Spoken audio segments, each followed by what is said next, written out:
Olá, meu amigo, minha amiga, bem-vindos ao Portal do José. E você que chegou agora, obrigado por estar aqui. Então se inscreva, porque você estará na companhia de muitas pessoas que têm pensado seriamente sobre as coisas que estão acontecendo sobre o Brasil. Seja bem-vindo, deu joia e vamos em frente. Gente, para podermos entender o que acontece com o nosso país, não é uma tarefa muito fácil, porque o extrato de pessoas que estão governando o Brasil são pessoas muito diferentes de pessoas como você e eu que estamos aqui. A gente, para poder entender uma mente criminosa de uma maneira geral, a gente tem que se despir de valores humanos fundamentais que a gente carrega na nossa vida inteira. Como é que a gente consegue entrar na cabeça de um estelionatário, por exemplo? A gente vê essas matérias na televisão que pessoas têm a capacidade de montar uma estratégia para tomar todo o dinheiro de uma pessoa de uma vida inteira. Uma pessoa que trabalhou, que está precisando de uma indenização, uma verba previdenciária, uma herança, enfim, alguma economia. Essas pessoas não têm o menor pudor. Depois eles se reúnem e ficam dando gargalhadas para ver quem é que conseguiu lesar mais ao outro, né? Algumas dessas criaturas, ou criaturas com esse tipo de mentalidade, buscam sempre postos chaves de poder para poderem roubar cada vez mais, para poderem ludibriar cada vez mais. Vira quase uma doença psiquiátrica. Eles não param nunca, eles querem cada vez mais, mais e mais. Por mais que eles tenham já acumulado o máximo, eles continuam no crime. Infelizmente, algumas pessoas assim estão no governo brasileiro. Já tiveram muitos assim em governos passados, mas eles vão se reinventando, eles vão se articulando, eles vão se beneficiando, eles vão se reindicando para vários lugares no Brasil e no mundo de uma maneira geral. Nós estamos vivendo um momento no nosso país de um grande estelionato eleitoral, onde Bolsonaro se apresentava como uma criatura e está se demonstrando ser uma outra completamente diferente. Ele não tem pudor de trair até as pessoas que se dedicaram muito na sua eleição. Virou as costas para esse pessoal agora na internet, antes de eu gravar com vocês, eu estava vendo, né? Todos eles estão órfãos, como eu já falei em outros programas, porque eles acreditavam que Bolsonaro ia dar um soco na mesa, ia implementar aqui um sistema da cabeça deles, e Bolsonaro virou as costas para essa gente, muitos serão presos, eles estão procurando seus inimigos imaginários. Os comunistas, os marxistas, os alienígenas, enfim, estão a fim de achar alguma motivação para eles continuarem a existir enquanto seres dentro da internet. O argumento ficou totalmente esvaziado. E essa gente é uma gente, no fundo, muito ignorante, esse pessoal que dá esse tipo de apoio a Bolsonaro, os traídos. Porque enquanto eles ajudam a fomentar todos os conflitos que foram fomentados, a área econômica assalta o Brasil e esses caras não percebem, ou se percebem, eles estão levando alguma vantagem no meio dessa história. Porque só uma cretinice, uma ignorância profunda dessa gente, ou uma maldade, uma cumplicidade, é que pode explicar essa cegueira que eles têm em relação a esse personagem chamado Paulo Guedes. Eu quero começar aqui, antes de entrar no Guedes, e aí não é sempre uma avaliação particular e pessoal. A questão aqui é política, é analisar o papel que Paulo Guedes está desempenhando à frente do Brasil de uma forma racional. Não adianta a gente ficar chamando de vagabundo, de vigarista, não. É apontar como é que o crime se dá contra o povo brasileiro, como a mente estelionatárica funciona contra o povo brasileiro, contra valores do povo brasileiro, contra a nação, contra o nosso país de uma maneira geral. Mas vamos começar aqui a pegar o comportamento de Bolsonaro durante a campanha, quando ele defendia a visão de que determinados pontos não poderiam ser tocados porque representam uma estratégia contra a soberania nacional. Dizia Bolsonaro durante a campanha. Vamos lá. A questão de energia elétrica no Brasil. Isso simplesmente é estratégico, é vital. País sério nenhum do mundo faz isso. E entregar isso para outros países. País sério do mundo nenhum faz isso, né? Ou seja, a privatização de energia elétrica. Vamos lá. Olha só, eu sou favorável a privatizar muitas coisas no Brasil, mas a questão energética não. E você está tirando uma estatal brasileira para botar nas mãos de uma estatal chinesa? Ou seja, eles vão decidir o preço da nossa energia e onde, com toda certeza, no futuro, chegará essa energia. Estarão aqui fazendo o quê? Ganhando dinheiro e decidindo uma questão de estratégia como essa. Não podemos aceitar isso aí. Espero que o Brasil dure até o final de 2018 para nós podermos mudar em 2019, tá ok? Então, o que Bolsonaro disse? Não podemos aceitar isso, ou seja, a privatização da Eletrobras. E aí, quando eleito, ele autoriza o Paulo Guedes a privatizar a Eletrobras. E aí o Paulo Guedes vai usando os argumentos bem mentirosos e bem calhordas, né, que a gente vai desnudar aqui no nosso papo de hoje. Vamos lá. Por exemplo, a Eletrobras já estava para ser privatizada. Ela entrou na lista de desestatizações em 1995, século passado. Ela entrou na lista de desestatização. Aí o governo PT, quando chegou, tirou da lista. Nós estamos botando na lista de novo. Nós estamos pedindo ao presidente da Câmara para colocar na lista de novo. Então, o Paulo Guedes aqui tentando fazer a privatização da Petrobras, aliás, da Eletrobras, da Petrobras, de tudo que ele quiser, que ele puder, né, que ele tiver condição, aproveitando dessa confusão toda que o Brasil está vivendo. A pandemia está acentuando uma cortina de fumaça para que o assalto contra o povo brasileiro continue a ser praticado. A gente tem que registrar aqui que até o Trump está querendo se afastar de Bolsonaro, né? Trump está querendo se desvencilhar de Bolsonaro. O editorial do Globo hoje nos dá conta que Bolsonaro é um mau exemplo de liderança em relação à pandemia, segundo o Trump estava dizendo. Ele percebe que a figura de Bolsonaro pode contaminar negativamente a eleição dele lá nos Estados Unidos. E ele não falou besteira não, por incrível que pareça, né? Porque o Brasil, nesse domingo, dia 28, amargou um número estratosférico de pessoas contaminadas no único dia. A gente teve quase 50 mil pessoas contaminadas em 24 horas. Isso representa 25% de todas as pessoas contaminadas no planeta, sendo que o Brasil tem apenas 2,5%, 2,3% da população do mundo inteiro.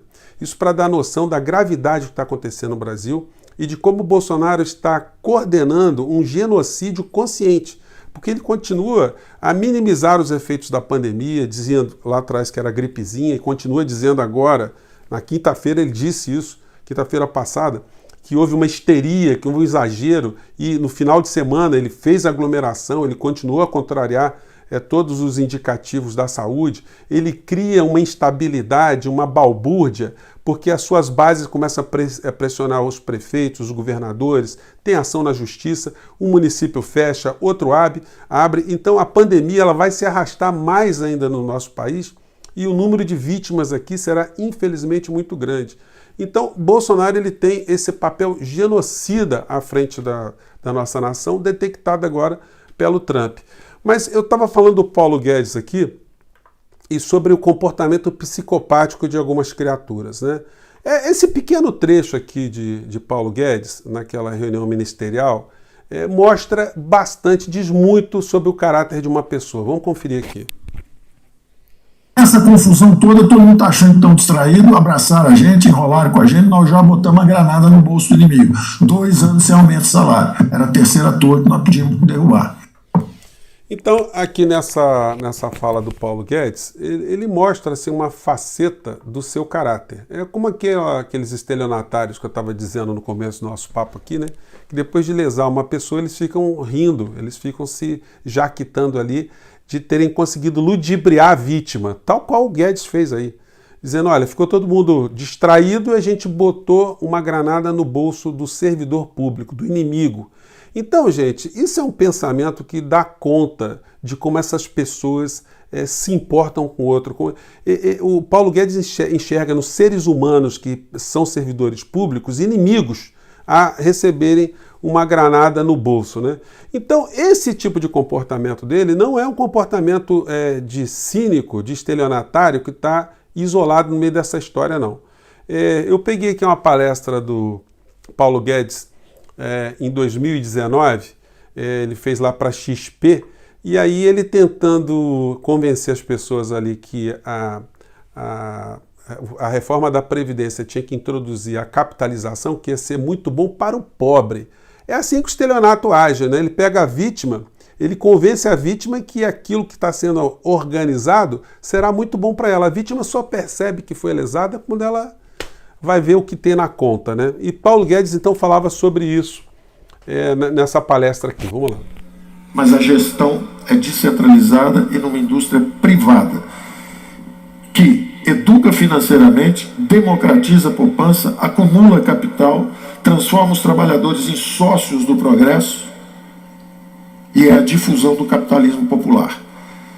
E é permitir que os jovens trabalhadores, também de baixa renda, possam gozar dos mesmos benefícios que os ricos, que é acumular o seu recurso a juros compostos, além dos investimentos em bolsa e etc. Gente, é brincadeira, né? É brincadeira. O cara fala um negócio desse e tem gente que aplaude. A ideia mentirosa, a ideia estelionatárica é que o pobre teria o mesmo direito que o rico em termos de rendimentos, né? Só que Guedes esconde que esse depósito que alguém faria num projeto, num plano de capitalização, no final da vida, leva as pessoas ao desastre como aconteceu no Chile, onde as pessoas começaram a morrer de fome, morrer sem remédio, morrer sem assistência, porque a Previdência ficou totalmente privatizada. Isso provocou o pandemônio total no Chile, que está aqui do nosso lado. E Paulo Guedes, ainda querendo esconder esse tipo de fato, porque ele sabe que a maior parte da população não tem acesso a esses dados, ele tentou mostrar para aquelas pessoas que a capitalização equalizaria o rico com o pobre. O que faria esse processo, nada mais nada menos, é que pegar uma massa de dinheiro, um pouquinho de cada trabalhador, colocando em bancos, fazendo uma grande montanha de dinheiro para os bancos gerenciarem, enquanto o trabalhador, ao longo da sua vida inteira, aguardaria, no final da sua vida, poder sacar esse dinheiro, com algum tipo de rentabilidade, mas a rentabilidade maior seria dos bancos.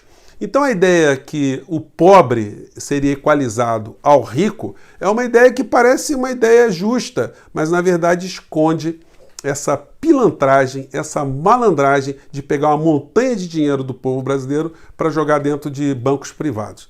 E Guedes faz isso da cabeça dele sozinho, ele representa a si. Gente, se a gente vê como foi a campanha eleitoral de 2018 e os iludidos bolsonaristas acham que o Bolsonaro rompe com o sistema ou ele bate de frente com o sistema, o Guedes é o homem da família Marinho.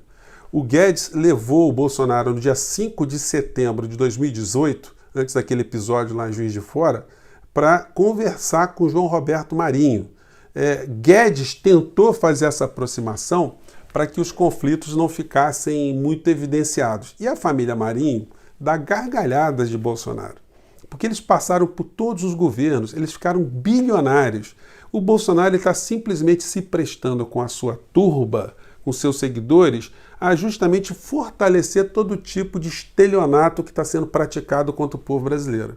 Enquanto todos nós estamos preocupados com assuntos graves, eles não param nem um segundo em estruturar algum tipo de sistema para privatizar, para diminuir direitos sociais, para diminuir investimentos públicos, para cada vez mais ficar uma montanha de dinheiro sobrando para alimentar os juros e a ciranda financeira.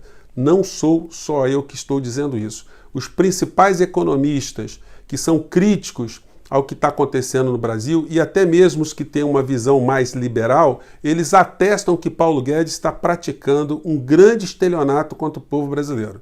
Que o povo brasileiro vai terminar essa pandemia mais pobre, mais desempregado, com mais empresas quebradas, porém um país devastado justamente para os aproveitadores.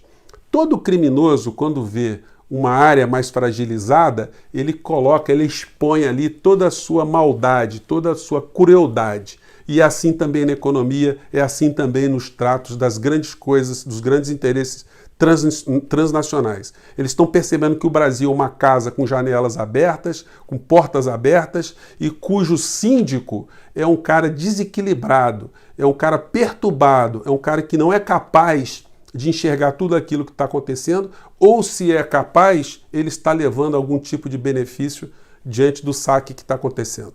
Gente, desculpem, sempre a ênfase, como eu digo a vocês, não é nada pessoal, é sempre um chamamento a uma visão crítica sobre as coisas que estão acontecendo no Brasil. Se a gente não entende qual é a doença que nós estamos sofrendo, a gente não vai ter condições de estabelecer remédios para a gente enfrentar esse mal todo, né? Obrigado por vocês estarem aqui mais uma vez e ajudem a divulgar o nosso portal. Um grande abraço e até o próximo vídeo. Tchau, gente.